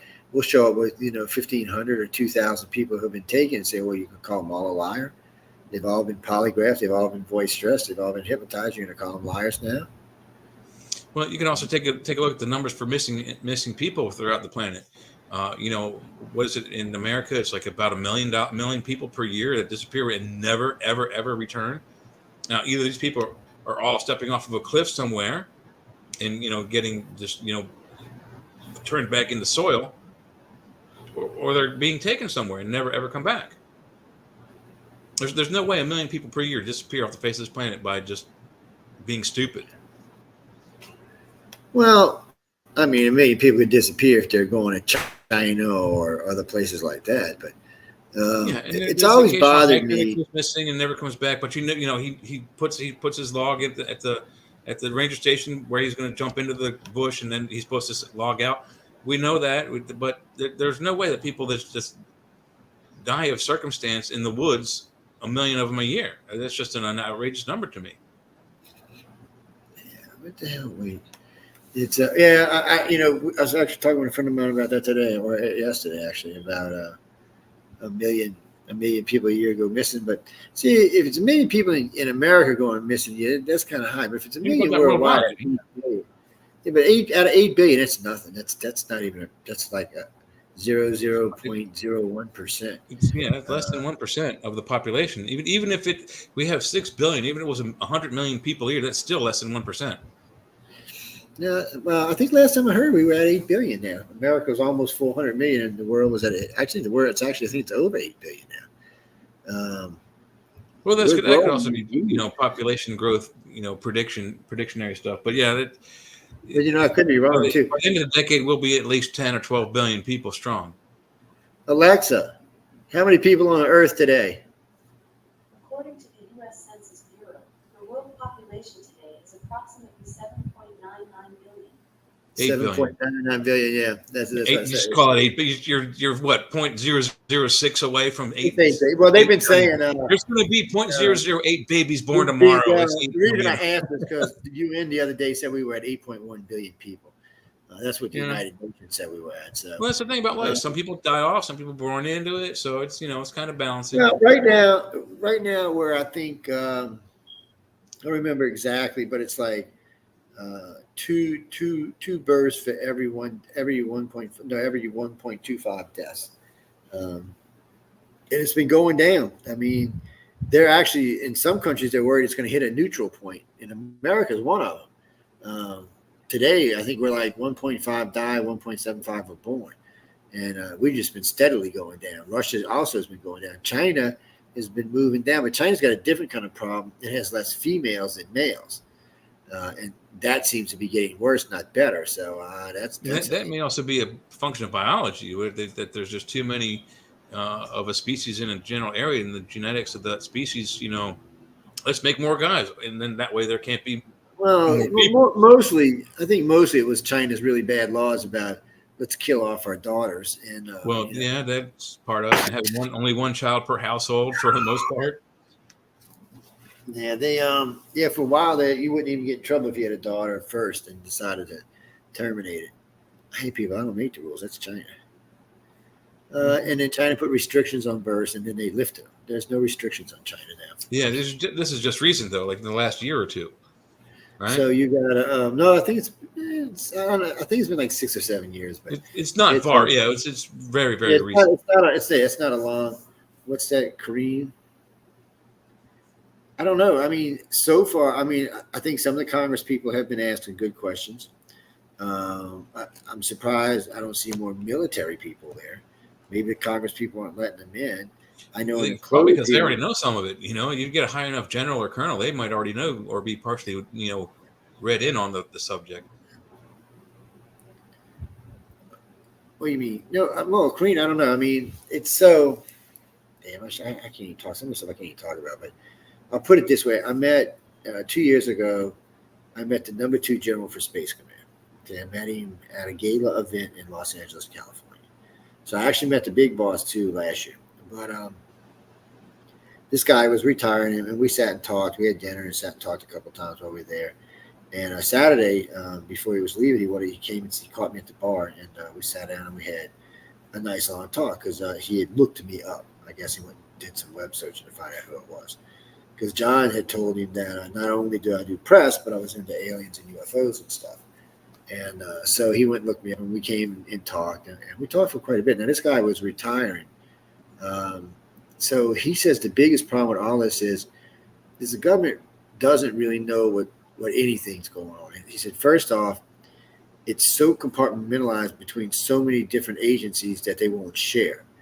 He said, so the FBI may have these 2 little pieces. The CIA may have these 5 pieces. The NSA may have these 3 pieces. OSI may have these 2 pieces. Air Force has pieces. Navy has pieces. Army has pieces. It's all over the place. Yes, and they're not talking to each other. They're not sharing their pieces. Well, allegedly the Navy's like off on its own, and that's like the Air Force and the Army working together because they were at one point. They were one unified whatever. The Navy wants to go by itself because it wants to go into space. I remember a captain in the Navy. Well, doesn't Space Command fall under the jurisdiction of the Navy, or is it its own separate entity now? I think it's its own separate entity now. I think it is now. In the beginning it was, but I think it is now. But the Navy wants to go into space because one of the captains told me, he said, "Well, it can't be like Stargate where the Air Force is out there." He says, "That's just bullshit." He says, "That's why they call them the Air Force. They're supposed to be in the air. We're in the space. We're in a deep sea blue. That's just more deep blue for us." Mm-hmm. I was like, well, I don't want to get in that argument. I guess I'm friends of the Air Force. Think about it. A naval ship is better equipped to navigate space and defend itself than a lone, snub fighter like an F-15 or an F-22 even. Yeah, it's just. Oh no, I did hear that, Bruce. So they're concepting right now a flying carrier. Yes. So they've had that idea for a long time, and they've had one that people may not know about, not as cool. And there was actually a couple of them during World War II, submersible carriers. The Japanese had 2 versions. One shot off a pontoon boat, and the other one shot off 2 pontoon boats. But our Navy explored the idea. My dad told me about this when he was alive. Down here in Potomac, they have the I forget the guy's name, David W. Taylor Naval Research Development Center. They have this big, huge tunnel on its side with water that makes a U around the room, and they put models in it. It's a cool building. But anyway, they thought about making a submersible aircraft carrier to go underwater like our subs do, and then pop up on China shore and open the doors, launch their planes, go underwater, and scoot away. But it was just physically, mechanically infeasible to do. Well, now that we're going to have cold fusion, they might be able to do these flying. Maybe with something like that, unbelievable power, yeah. Well, no, that's what's making this possible. There's going to be a lot of things possible now with cold fusion. First off, it's an unlimited fuel supply, and I think it can generate force fields at least. That would be cool. It's going to generate a lot. What do you mean it'll get used for? It might get used for war. I mean, it would be about 10 times as powerful as any nuke we have. I mean, think about having something. You got to figure out how to do it, though. You would have something the size of this coin powering your house indefinitely. You don't ever have to pay the power company. You buy one of these at the Home Depot or the Lowe's, and then you put it in your basement, and then you have power for the rest of your life. That's how powerful and life-changing fusion is. Anyway, you can take it. You'll have one in your car. So when you go to get your new car, all you got to do is bring your power source with you. You're not going to have to put fuel in it or anything. You just drop it in. Yeah. Then for that, what would you have? Something the size of a penny or a dime? Put it in your car, and literally your car runs on a dime. You have like a little softball or something for you if you got a really big house that you can take from home to home. It's very reminiscent of what Bob Lazar described in 1989 with the cold fusion device he was able to examine on what he determined the sport model. I mean, this engine was specific. Once they put the little chip, a coin-sized piece of 115 element into this machine, and I don't know how long the machine ran with that piece of energy in it, but they were able to focus and change gravity waves and make this ship do what it does as we see them in the movies and the videos. It makes itself glow. It can do unreasonable, unphysical movements in the air that would kill a normal human being in an F-15. And that's what's coming. We're on the cusp of that kind of, literally put a coin in the machine and it powers your house for the rest of its life. Well, Dean, that's one of the reasons we invented drones, because there's drones. Even now, we'll have drones that will be able to fly faster than our jets do and do way more deadly maneuvers because there's nobody inside of it. I mean, look at the Predators. Look at how big of an engine that thing has on the back of it. I mean, it's just one giant siphon for gas and oxygen. It's they'll go fast and they'll be deadly. Well, people think of drones. You're a drone, you fly around. No, man. Yeah, the fucking drone's bigger than my living room. the Predator drone's probably bigger than a city bus. Oh yeah, they're big. Well, damn near that size at least.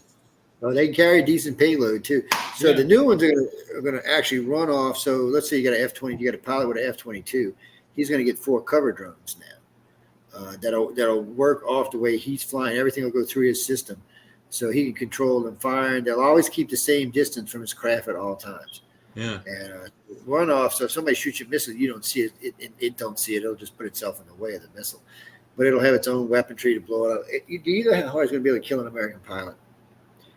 Do you know when we fly into it'll be just devastating. Well, yeah, the Russians and Chinese will eventually have them, maybe. But will they be the same quality as ours? I mean, I've watched China's military. It's not the same quality as ours. The Soviet Union at least built pretty serious ships. Russia does not. Russia builds crap. But the Soviet Union built pretty serious ships. China still got a lot of communist issue problems, where a lot of the money that should be going to a craft. They bought one carrier from Russia, which is a crap. The one they built is another piece of crap. They don't have any of the technologies like Gerald Ford does, which is just a beast that will kill you dead wherever you are. I was seeing Gerald Ford the other day with one of its attack groups, and it's I wouldn't want to screw with it. And you have to remember, when you have a big attack group, it's 4 carriers with all of its submarines and all of its tended fleet and all of its destroyers and cruisers, and you just don't want to run up into it. I don't care who you are. If you're Chinese, you better have your whole. It has at least 1 submarine, sometimes 2. And then what else do they have? They have at least 1 destroyer, at least a couple frigates. Frigates are either shooting guided missiles, or they have radar controlled. What are those phalanx guns for shooting down missiles? So the blanket of protection around 1 of our carriers, let alone 4, it's enough to take down an entire navy. It is, and it's enough to take down an entire country for that matter. Yeah, that too. I wouldn't. Small country. You could take out Russia with 1 carrier, but Afghanistan, no problem. Ukraine, no problem.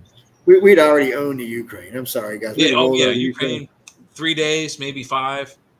First thing we went in and took all their air out, and then we just started flying drones nonstop. And then we started flying more drones, and then we just put some foot soldiers in there to go pick up all the dead people. It's a different war now, guys. It's a different kind of war now.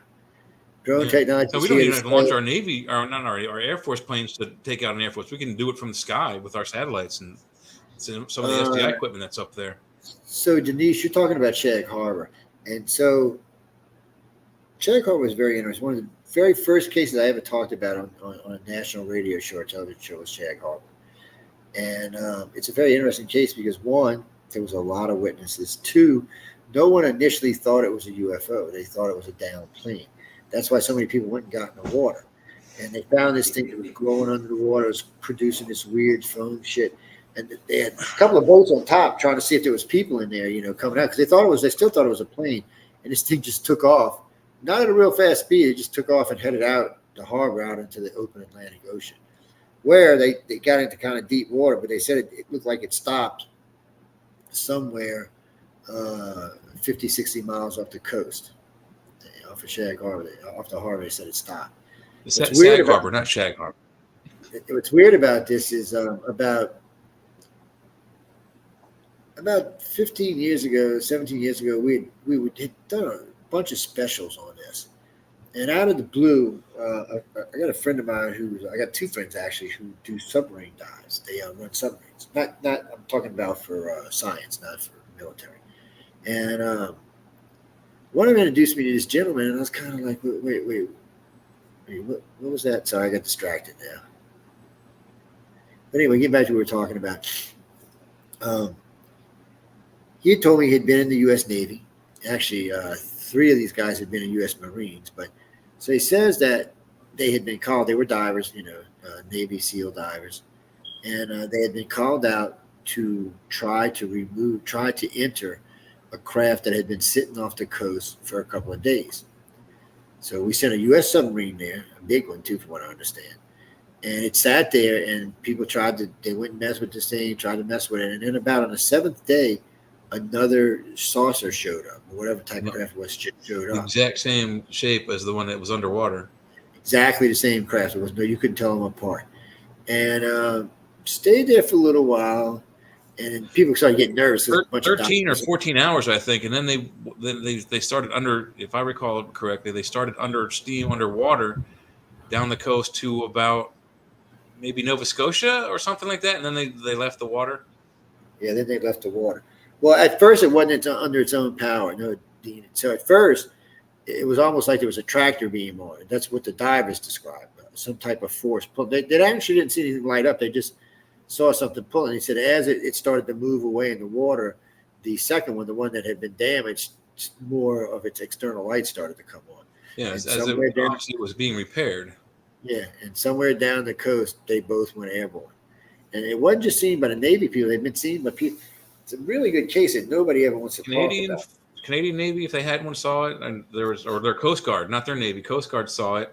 Yeah. Several different groups of fishermen saw it. Because there were support ships brought out for the Navy sub. Yeah, there were several support ships on the surface. And so this was a lot of people in the military saw this. It was no minor operation. It was huge.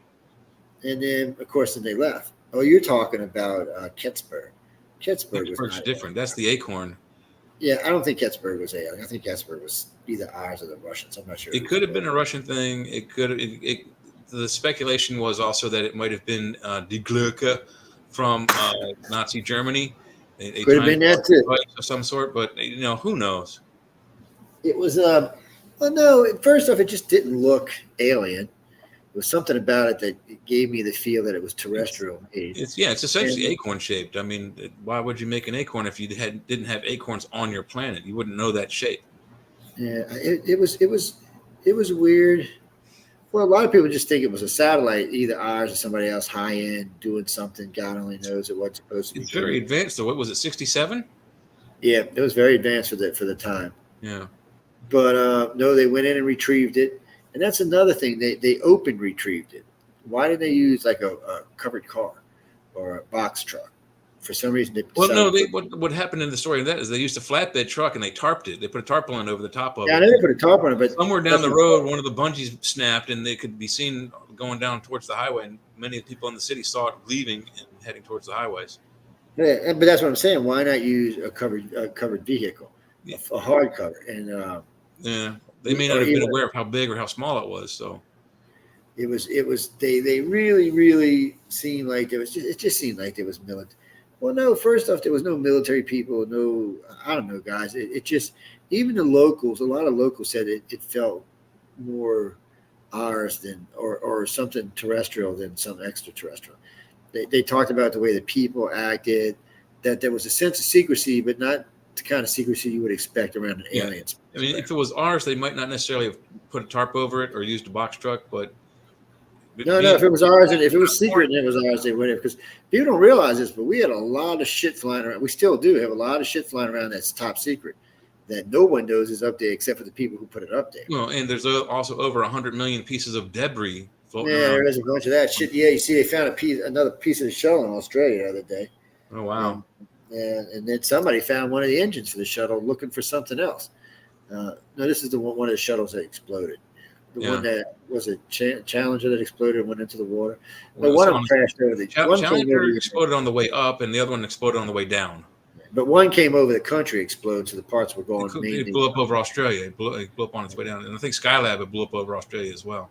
Yeah, no, but the shuttles, one shuttle blew up, and parts went into the Atlantic, and the other shuttle blew up coming down over the U.S. It was all scattered all over Texas. Was it over the U.S.? I thought it was Australia. Oh yeah, it was all over. No, they were finding pieces in Texas. Jeez. Yeah, and one kid had found a helmet with nothing in it, but he found a shoe with a foot in it. Oh yuck! Which actually NASA was quite glad because they could identify who it was, and they found all kind of shit from that thing. But it didn't go in the water. Who was in it? I mean, it's just. Oh no, people! That was one of those explosions. Both explosions could have been prevented, and that's just not following through. What are you talking about? No, they could have fixed that scale in space. Oh yes, they could have. That was bullshit. You really think that the shuttle don't have a suit on it? It was worse than that. They can do EVs. It was worse than that. Jetpacks. They can float around and fly up there. Yeah. It was worse than that, people. The space station was up there. They could have docked with the space station and fixed it. Mm-hmm. Yeah. They did a flyby to the space station a couple times, letting people see, but you can't tell. Man, they needed to get out and park that thing and walk that whole thing and just push on the tiles to see if they would lose. Well, also they consistently lost tiles on the way down anyway, and still didn't explode. But this one had pieces that were missing. And that's why it exploded. It heated up the inside like a tea kettle, and it exploded. It just burned a hole through the shuttle itself. Boom. People. If there's nothing to protect it, it just blows a hole there. Well, and because there's still unburnt fuel on board. They're using fuel to pilot the thing. So yeah, I mean they're flying a bomb on the way up and down. It's a dangerous thing, and the one blew up because a chunk of ice hit something. And the other one blew up. That's the one because of a failure in the the one that crashed over Texas. They said was over a chunk. One of those developed a leak, and you can see it in the video. That's the really Challenger. Good camera. They zoom in on it. You can see flames shoot out of it. Yeah, that was Challenger. And then you seen how it split. And for a while, the shuttle now stayed intact, even though it was engulfed in flames. It stayed intact for a little while, and then it was gone. And then the one that crashed over Texas, they said that was because some ice damaged the tile set going as it was going up. The two jettisonable rockets. So people, it's what you do. NASA could have prevented both of those. They chose not to. Yeah, and the funny thing, well, not funny, but the ironic thing about that is one of those rocket boosters, I think, was recovered by Russia, and then a couple of years later, they have their own shuttle that doesn't look like ours, but really, really does. Yeah, it looks like ours. People. That shuttle looked so much like ours, it wasn't even funny. It even had the same cap cone. Honestly, James, the first time I seen it, I thought we gave him one. Yeah, it looks identical. It's a little sharper on the nose, but it has a big fat orange booster in the middle that the rocket sits or that the ship sits on, and then the two jettisonable rockets in white on the side. And they might even put a third and fourth one on there, but it was nearly idential. It's still there. Y'all can find pictures of this. It's still on the internet. Look it up. Oh yeah, and they got it somewhere. Last time I seen a picture, it was covered in dust and debris, but it was still there. One of ours is collecting dust in the museum in D.C. No, that's Soyuz. They use to go to space. Yeah, they use a Soyuz capsule. And they use Soyuz was their space station, wasn't it? Yeah. No, but that was Mir. That was Mir. Yeah, it was Mir. No, this is the rocket set that brings. Yeah, their rockets are called Soyuz. Yeah, that's right. Yeah, so they've been using this for a long time. These things work great. I don't think they're reusing the capsules now. Probably no. I think they're doing the same thing we did. Is too much disposable stuff. Yeah. Only one Besides, piece back. until recent times, America was paying for them capsules anyway. Yeah, I mean, think about the Apollo missions. You got this 3-stage rocket that goes up. That's 3 separate pieces that burst off, and then the command capsule bops off, and then they leave most of that equipment on the moon, and just the lunar module, the command module, flies back, and that's it. One little machine piece comes back. That's it. Out of billions of dollars of stuff. Yeah, a piece about the size of your Volkswagen comes back, and it was. I've actually been in one. I got in trouble for this. I was 12 or 14, and we were in Cape Canaveral, and they got parts of pieces of, they got lunar landers and all sorts of stuff. And they had one of the original capsule pieces, and I didn't realize it. I stuck my head in there and jumped in the son of a bitch, and was just sitting back in a chair chilling. I still remember. I think my dad wanted to kill me. It's and then the guy came out. He wasn't even mean. He said, "You get out of here." He said, there could be space cooties on here, dude. You could be in big trouble. I still remember that. Yes, he did tell me space cooties, people. What can I tell you? But it was interesting, and they're small. Even, and I was just a little kid back then. It was still just teensy weensy, man. 3 guys crammed up in that bitch. I don't know. Well, no, when it's connected to the other part, they had more move around because there was a hatch between them. And you could go in. Well, you forgot we had the lander on board.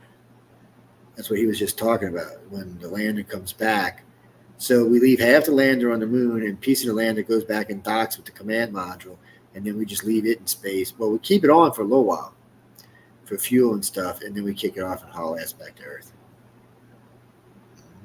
I didn't design it. It amazes me it took all that shit to get that little bitty piece of crap to the moon.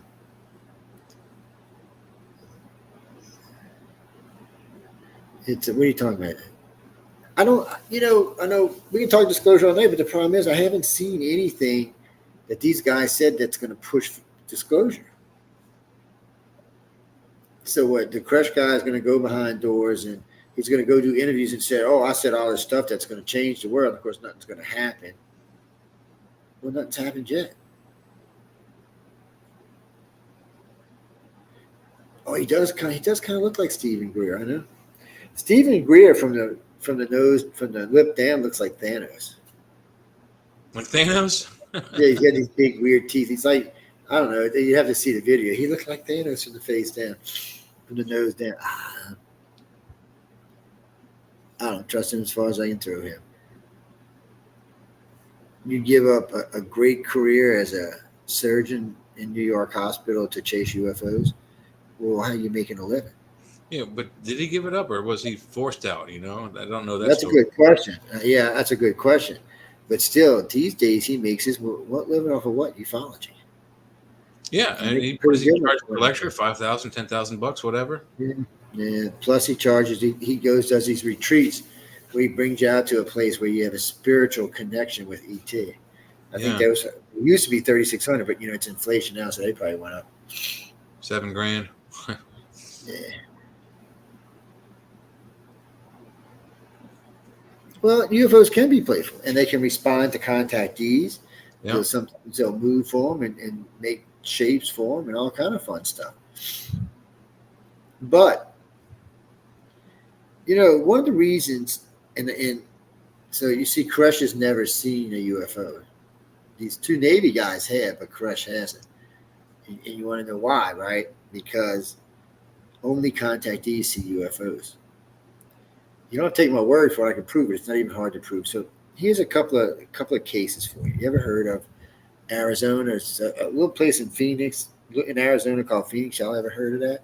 You ever heard of the Phoenix Lights? That was up for hours and hours. And a bunch of people seen it. I even know a few people who saw it. I've met a few of them. And then there's Lynn Kitai, who also was a doctor who's seen it.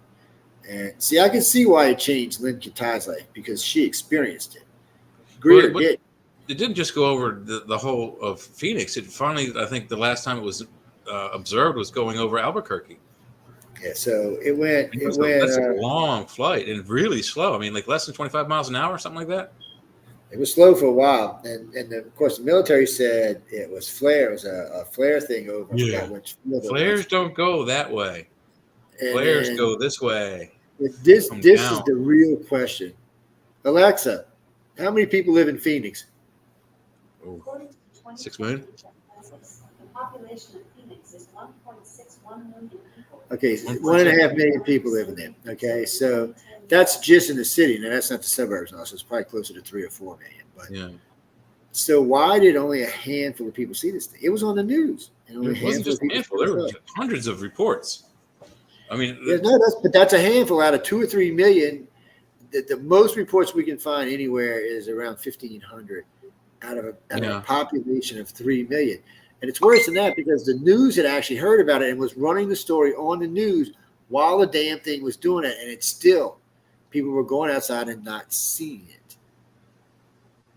So that's one of the things that made it hard. A lot of people went looking for it and couldn't find it, but a lot of people were seeing it and went no problem. Well, we figured that the abduction population on the planet's around 15%, and that's about the amount of people in Arizona who've seen it was about 15%. Same thing in the Mexico City sighting. You got 22 million people there.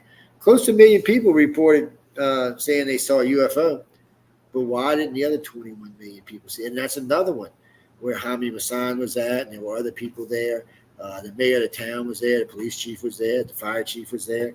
They were all outside filming this. There was Padres out on the rooftops filming this. And there was very little video that came through. They have over 70 different cell phone videos and videos from that. Yeah, that's well documented. Yes. And then again, though, 22 million people, only a million seen it. Why didn't the other 21 million people see it? Oh, they could be asleep. They could be not interested. This was daytime, and there was a lot of hype, and a lot of people heard about it. And again, just like the Phoenix sighting, bunches of people went outside to see it, but couldn't see it. One lady freaked out because, and I think this is where Signs got this from, she freaked out because she was standing out there and a flock of birds flew over and just fell out the sky. Well, they hit something in the sky, but she couldn't see it. So what happens is I think people who have been taken become sensitive to them. That's why they can see them. That's why they can call them. Well, there may also be some cloaking technology involved where they can bend light around the object so that no one can see it. They can cloak, but that's still why can some people see it and some people can't. And it's only a small section of people that can see a UFO. I mean, when you look at the reports and the amount of people who have seen UFOs worldwide, and you look at the population, it's way small. And even though there's been huge studies, but that's the thing. There's been mass sightings, but even in a mass sighting, it doesn't. Battle of Los Angeles, 1942. Yeah. Los Angeles, 4.4 million people at the time. Less than 5,000 people even reported. Even with gunfire, less than 5,000 people reported seeing it. I mean, they're blowing shit up out there. That's enough to get anybody outside, but nobody was seeing the craft. And I don't think you can actually see the craft unless you've been in one. There's one good picture where there's something in the spotlights, but it's so grainy you can't really tell what's up there. What was that, Gene? No, that's just a lot of stuff out there. And what was that, Neil? Shit, I loved it, hated. Well, people ask me all the time how I got into the field. And I don't always tell the truth, but the reason I got into the field is I was at the bunker. Oh yeah, I was hardcore at the bunker. I was, how did people refer to me as the D word? Because I was. And I was really good debunker too, man, look. But every now and then I'd run across a case that I couldn't debunk. And then out of the blue, people who had contacts just started talking to me. No, I'm shitting. I'm in the Navy. People started telling me. And I have never met a Navy pilot that has not seen a UFO. Today, I'm listening to here, and they're saying, 95% don't say that's bullshit. Right. I have never talked to a Navy pilot who hasn't seen a UFO. And worse than that, he said there was no program for them to report. That's another load of crap. It's actually required for them to report if they see a UFO to the commanding deck officer on deck. Then he decides whether it needs to be brought up to the captain, and then they decide if it becomes an official report or not worry about it report. Yes, people on station. Always to not worry about, yeah. Oh, yes, and more than one pilot I knew reported seeing something. Oh yeah. Because when it's more fun for the UFOs anyway with the Navy. They're usually way out in the ocean somewhere, the Atlantic or Pacific Ocean. Nobody's around. They can all get out there and play around, and these things can come out and play with them. No, really. Think about it. There's nothing to see them out there except for satellites. The Russians might be watching from a satellite, but nobody else is watching them. It's a great place. Well, UFOs, that far out in the ocean, it takes them a while to get in touch with SyncPack or SyncLant. So, to get orders. What do we do? There's these things flying around. And then 8 minutes later, they get a response, and then it's too late. They're gone. What's that, Janine? Oh, we only got about 8 or 9 minutes late because we were running late. Actually, the Outer Realm is coming on right now. Yeah, I'll show y'all. Let me show y'all. Look. The Outer Realm. Ooh, sorry, that's cheesy. Damn, now you know light here. All right, sorry guys, I didn't get a light up. You don't know what happened all of a sudden. I guess it got dark outside. The sun goes down, eventually.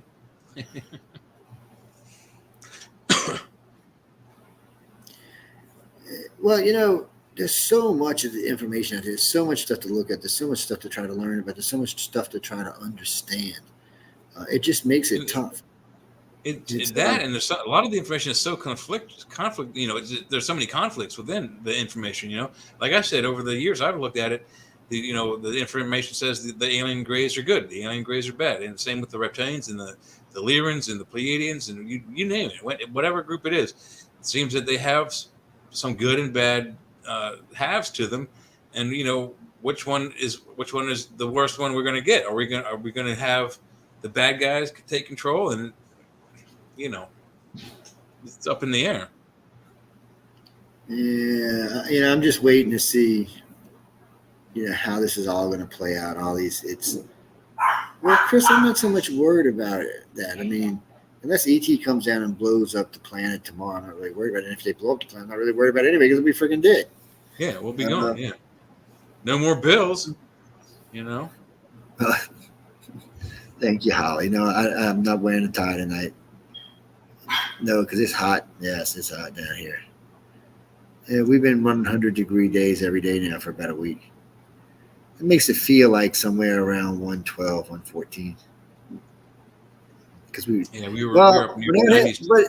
But we're not having 100% humidity or it would be raining, which is really weird for us not to be raining in July and August. Usually every July and August it rains every afternoon like a biatch. I mean, seriously. Same in Savannah. You can set your watch to the afternoon thunderstorm. Yeah, around 2 or 3 o'clock it would just rain its ass off, which just made it worse because before 4 or 5 it was like a sauna outside. Oh yeah, you'd walk out after a good thunderstorm. Everything was steaming. It's a Swedish sauna. If you're going to sauna, you put the water on the rocks. It steams up, makes it warmer. Same principle. Same thing. Everything is steaming. Yes. You walk out your house, your glasses just fog. Oh yeah, it's crazy. Oh yeah. Drive your car with the AC on, you get out, and you can't see as soon as you get out. Well, Steph, I don't have any favorite ufologists. That's what you're asking me. And as far as what's going on right now, like I said, I'm fine with the 2 Navy guys. The Koresh guy worries me for some reason. There's something about him. I always trust my instincts because they're rarely wrong. And there's just something about this guy that just smells. And maybe it is because he was. Maybe it's because he was, foreign agent. I mean, he was an agent. I don't know. It could be what it is. Well, anybody in the line of work he was in, you just can't trust anything that comes out their mouths. Well, so a couple of things that were going on. So he said a couple of things that I think are half truths. One, he said he doesn't make any money off of the interviews. Okay, so this. I've been interviewed by NBC and CBS and ABC, and they pay you. Matter of fact, they have to pay you. So first thing they ask you for is your tax information, and you can either take the check there or they'll send you the check, but they're going to pay you. Maybe if your first time you might only get scale, which I think is like $800 an hour or something. But it doesn't suck, but yeah, they have to pay if you're going to be on for. It's like the local news, they don't pay you, but if you're on like an interview news program, like you're on for a segment, you're getting paid. Well, because it's cable news, and cable news is going to use it, so they have to. Yeah, well, he's right. Actually, if you're on national news, if you're on local news or national news, you're probably not going to get paid. National news may pay, but cable news has to pay. Not for an on-the-street interview, but if they take you into the studio for a prolonged segment, they will have to pay. Yeah. Well, no. Cable news is cable news, people. It's independent. Cable. It's a little different. It's just so cable news is not considered news. It's considered opinion Cable. news. You're talking about cable access? channels? I'm talking about NBC, ABC, and CBS. Oh, okay. If they're on cable, they're not real news. So there's a big difference between NBC and NSNBC. NBC does its national news, and it has to adhere to U.S. standards for news. NSNBC does not. Technically, that is just entertainment. And sorry, guys. Business news as well. So it is, and most companies now, like Roku and some of these other big companies now, when they put it on there in their news section, it doesn't say news section anymore. It says opinion news, because that's what it is. I mean, NBC, like with NBC Chive and the Onion, their entertainment news. None of it's usually true on those kind of things. You want hard news, you're going to have to go to the national news. That's about as hard as it gets anymore, and even that's still tainted somewhat, but it's not as bad. So you're not going to hear ABC, NBC, and them on the national news really hate on Trump like they do on the cable news. CNN, Headline, Fox. Yeah. What do you mean who's going to be president? I don't know. It weirds me out. I seen a set of polls today that were sent to me for the station, and Trump has been gaining steadily every time he's going to get back in there. Yeah. So right now, as far as the primary goes, he's the closest one to him is DeSantis, and he's 30 points ahead of DeSantis. Right now, him and Biden are running neck and neck. Depending on which poll you look at, he's 3 points ahead or 3 points behind. Of course, the margin of error is 3 points. So usually 3 to 4 points. They're running neck and neck. Now Trump's getting in more trouble, but now Biden is too. So now we got the drug stuff coming out. We know that Biden's now talked to oligarchs and stuff. We know he talked to Burisma people. There's been a lot of stuff that's come out since Hunter Biden's friend, got sentenced to jail. He's been talking a lot, and I'm telling you guys, there's some shit going on there. Well, look at it like this: anytime anybody goes against Joe and him, they end up in jail. So this guy came out as a witness and ended up in jail. There's 2 other ones that came out under the witness program and ended up in jail. The DOJ, the Biden DOJ is beyond corrupt. He's beyond corrupt. I would just like to polygraph voice stress him one day just for general principle. Yeah. I think I'm gonna start watching him on a regular basis so I can get a stress line on him. His birthday, holidays, friends, stuff he's telling me. I don't know if you get stress out of that man. He doesn't seem to stress about anything. Oh yeah, he does. Yeah, he does. I guarantee he's got blood vessels popping in his eyes. He's the reason he's the way he is because he's probably crapping himself because he's scared Biden. He just seems so oblivious that it doesn't seem that there's any stress affecting the man. Well, so everybody's asking the same question. Why hasn't the DOJ arrested Biden? Once we found out that he blackmailed a guy in a foreign country to fire someone to get $1 billion, no, you go to jail for that in the United States. I'm sorry. And Obama came out and said, this is how bad it is. Obama came out and said he knew nothing about it. He said it was never brought to his attention whatsoever because he would have had to do something about it himself. That's his words. But that doesn't mean it's true. Just because he said it doesn't make it so.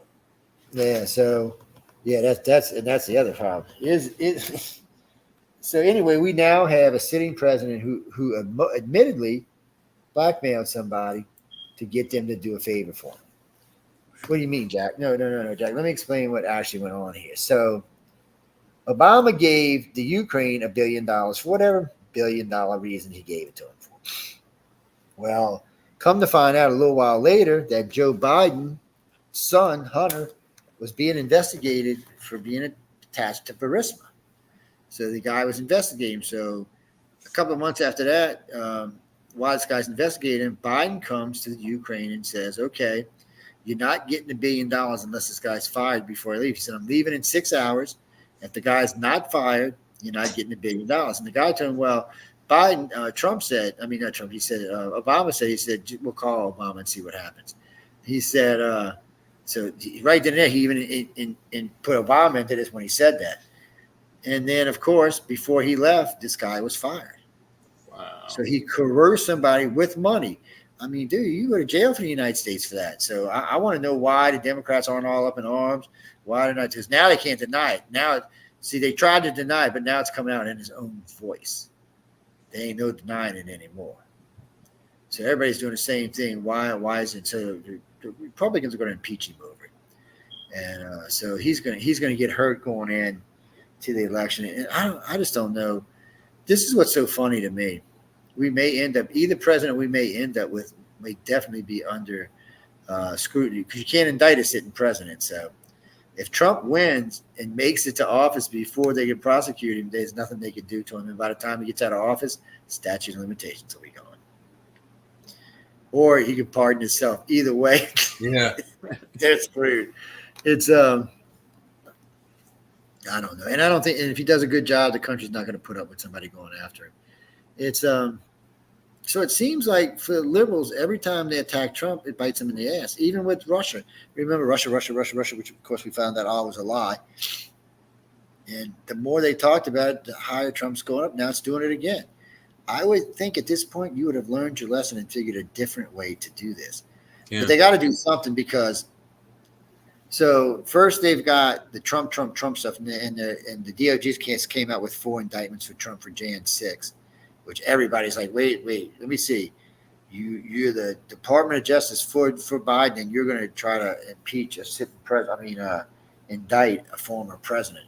First off, everybody, including a lot of Democrats, said that is just not a good idea. That's just a bad idea. But I think it's also a backfire, kind of, sort of. If you look at it, everyone hated Trump during his campaign, even though they weren't paying $5 for a gallon of gas.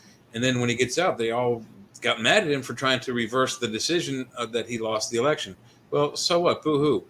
He's a sore loser. That's fine.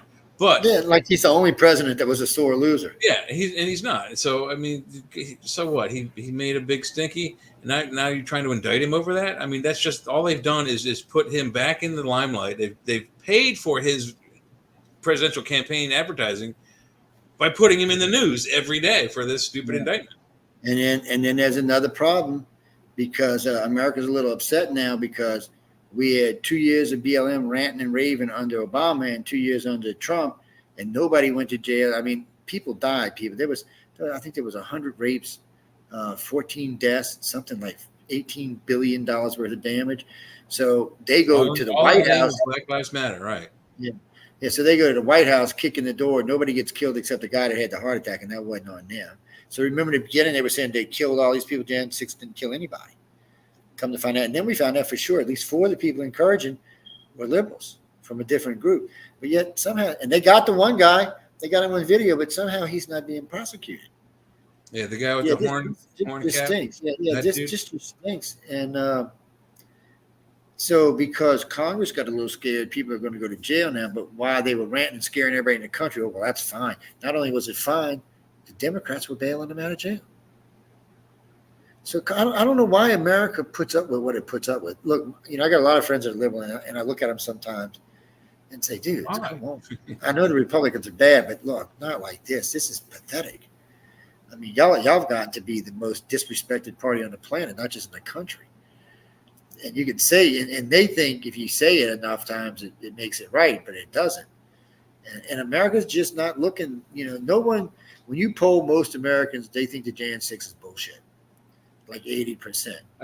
Even some liberals think it's bullshit. I think it's the same as COVID. There's nothing to it. There's nothing there. They kept saying that. First off, the pandemic. I don't see that. It didn't kill as many people as the Spanish flu. And how many people died during the January 6th? Allegedly, the one ex-military girl who was shot trying to break through the doors. That's one versus how many were killed under Black Lives Matters banners. It's the two don't tip the scale together. One's way worse than the other. Yeah, and the person who got killed was shot by a cop. By was it a DC cop or I think it was. It had to be. I can't remember if it was security or DC cop, but they shot her. Yeah. See, and the media for 3 weeks said no, she shot him because we found out that was a lie. It was not a case of Han Solo shooting first. She was shot at first, not the other way around.